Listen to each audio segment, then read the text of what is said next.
বিশ্বজুড়ে কোমল পানীয়ের বাজারে বড়সড় ধাক্কা দিয়েছে সৌদি আরব। বিশ্বের প্রথম খেজুর ভিত্তিক কোমল পানীয় মিলাফ কোলা জনপ্রিয় হয়ে উঠছে তরুণদের মাঝে।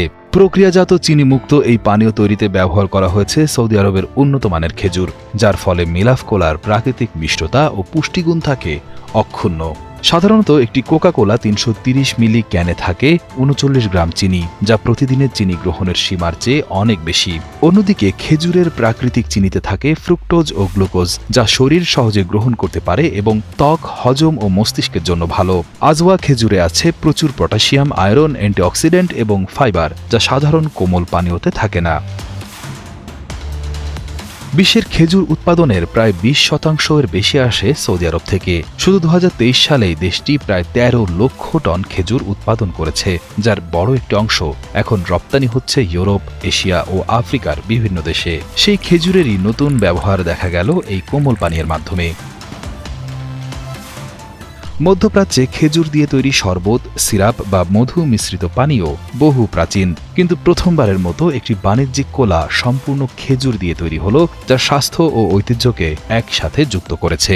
মিলাফ কোলা তৈরিকারী প্রতিষ্ঠান আল মদিনা হেরিটেজ কোম্পানির সিইও বান্দার আল কাহতানি জানান, এই পানীয় শুধু স্বাস্থ্যকর নয়, সৌদি খেজুর চাষিদের জন্য একটি নতুন বাজার তৈরির সুযোগ তৈরি করবে।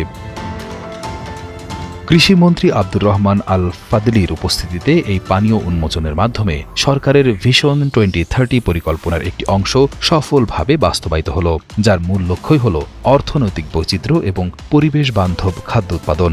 দেশটির তেল নির্ভরতা কমিয়ে কৃষি ও খাদ্য নির্ভর অর্থনীতিকে প্রাধান্য দিচ্ছে। খেজুর সৌদি আরবের অন্যতম ঐতিহ্যবাহী ফল এবং রপ্তানি পণ্য এবার কোমল পানীয় হিসেবেও জায়গা করে নিচ্ছে বিশ্ববাজারে। এছাড়া স্বাস্থ্যকর পানীয় হিসেবে সম্প্রতি সাড়া পেয়েছে আফগানিস্তানের ডালিমের জুস। বিশেষ করে আফগানিস্তানের কান্দাহার ও হেলদমান প্রদেশের ডালিমের জুস রঙে গাঢ়, স্বাদে তীব্র এবং স্বাস্থ্যগুণে ভরপুর। একসময় যেসব মুসলিম প্রধান দেশ শুধুমাত্র প্রাকৃতিক সম্পদ বা কৃষি নির্ভর অর্থনীতির উপর নির্ভরশীল ছিল, আজ তারাই ধীরে ধীরে বিশ্বমঞ্চে নিজেদের অবস্থান শক্ত করছে প্রযুক্তি, শিক্ষা, স্বাস্থ্য ও কৃষি উদ্ভাবনে। এখন আর শুধু ইতিহাস বা ঐতিহ্যের কথা নয়, বরং বর্তমান সময়ের বাস্তবতাও বলছে মুসলিম প্রধান দেশগুলো উন্নয়নের নতুন সোপানে পা রাখছে।